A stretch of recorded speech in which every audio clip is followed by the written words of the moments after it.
after. I kissed you anyway, we fell into laughter. We said goodbye, I'll see you tomorrow. Both excited to see where this thing might go. I know you're living in a small place, but I've been thinking about you in a big way. We say goodbye, I'll see you next time. Can't lie, I'm hoping that's a good sign. Just know that it feels right, in a way that I'd never fight. And I'm hoping that's a good sign.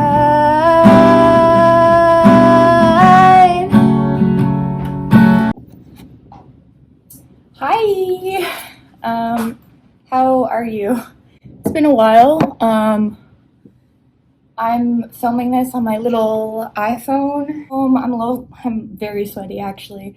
I was walking home from my workout class and hi, my cat's here.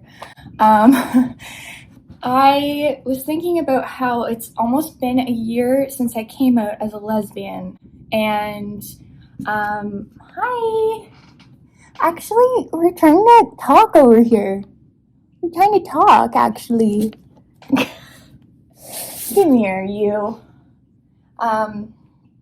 Yeah, it's been a year since I came out after claiming that I was bisexual for 5 years and dating lots of men and having some experiences with women, and then deciding that, no, I'm actually very, very gay. And since then, I've made it my entire personality, and if you know me, you know that for sure. And I just wanted to make this video to explain why that's the best decision I ever made, and why I will never not make being gay my whole personality. You will learn eventually, won't you? Won't you?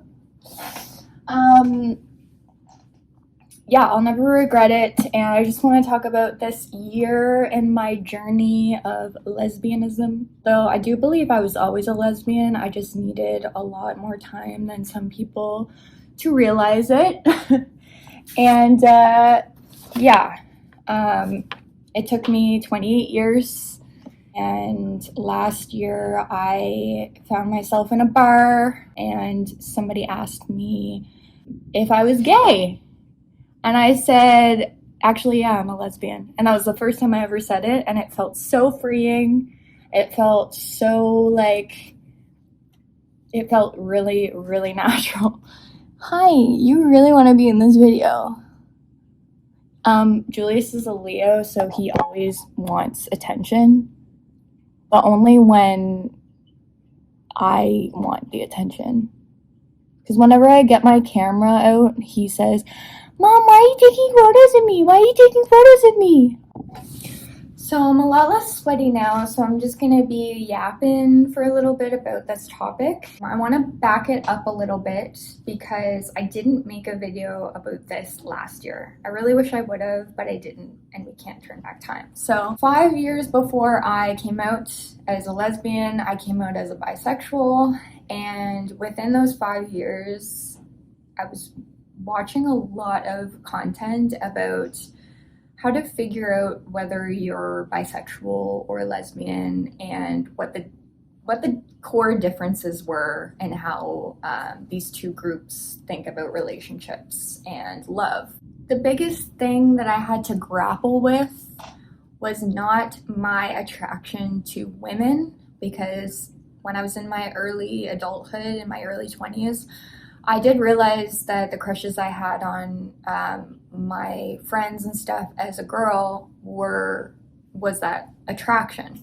The thing that I had to grapple with next was how much I liked men and what that looked like.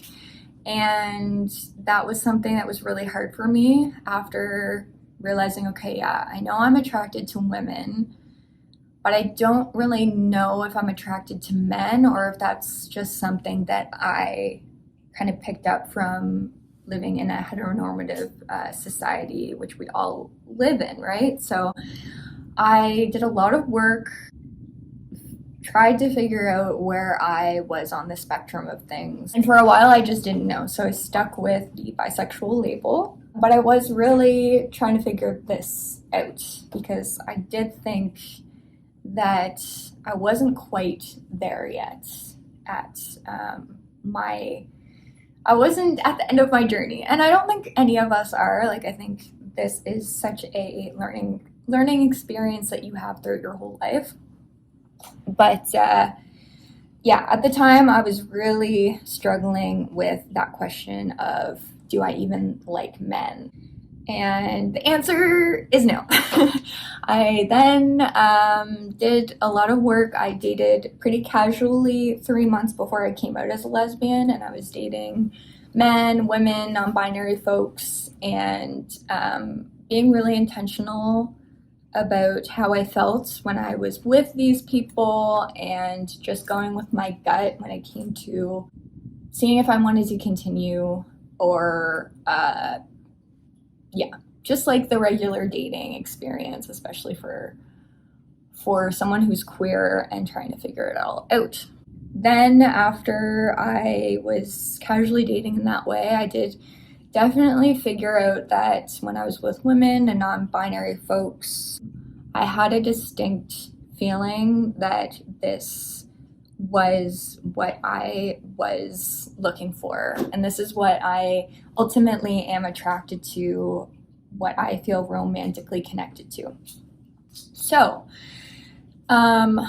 I also had to figure out that I was primarily attracted to masculine women, masculine non-binary folks, butches, and that I identify as a femme lesbian.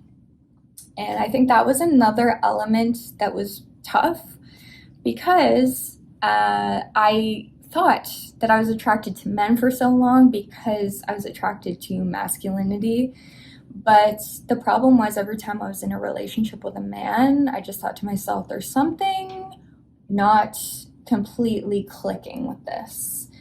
And I didn't really know where that came from until I figured out once and for all that I'm very attracted to masculine folks that are not men.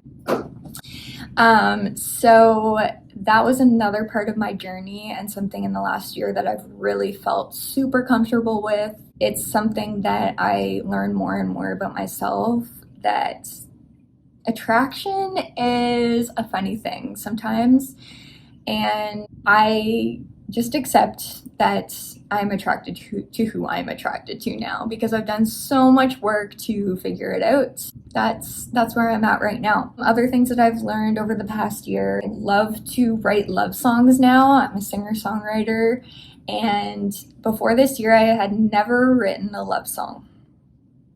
And now I think I've written like three or four love songs within the last year. And I don't play all of them in public. They're really tender to me. They're really like, they have a special part of my heart. I just found it really interesting looking back that I had been in so many relationships with men, and I had never thought to write a love song. And this is no shade to any of my ex-boyfriends. If any of my ex-boyfriends are watching this, I'm so sorry that it took me this long to figure this out. But that's just how it works sometimes. I think that all of my ex-boyfriends were good men, good guys. There just was something not right. And I think that me not really clicking probably made the experience is a lot worse. But yeah, I had never written a love song until this year, until I started dating women and non-binary folks. That's really special to me. It really just locks in the way that I feel, which is very special to me. My style has changed quite a bit now that I recognize myself as a femme lesbian. I am very feminine, and sometimes even overly feminine, because I'm not dressing for the male gaze. A lot of the things that I wear, a lot of my appearance is something that men would probably think is like kind of weird or quirky or like, whatever. I wear a lot of lipstick, a lot of bright lipstick, like a lot of they say guys don't like, I don't know if that's true, but I just don't dress for the male gaze anymore. I thought because I was attracted to men, that I wanted to look the part, basically, that men would like. And so I really confused whether I liked men or whether I wanted them to like me. And a lot of people who go through this journey talk a lot about how they've recognized this difference in themselves, where other people actually like men and are attracted to men. They have figured out that they weren't really attracted to men, they were just wanting the men to like them. And I think that's something that I learned pretty early on this year, once I finally came out as a lesbian, that I just was fully myself, even as like an independent single lesbian who's dating or even not dating. Like, I just dress the way that I want to dress, and that's how it should be. I think that most people, especially in their late 20s, early 30s, figure that out. But especially when you're recognizing that you're queer, it's just like, this makes so much sense. I think that if I didn't come to that conclusion, I would still be trying to fulfill this imaginary fantasy of me looking like somebody that a guy would want to date. And this was really confronting when one of my ex-boyfriends told me that I looked like I wasn't attracted to men one day when I was wearing one of my favorite outfits. And at the time I was just like, because I was with this man at the time, so I was just like, I don't know how to take this. But now looking back, like, it makes a lot of sense.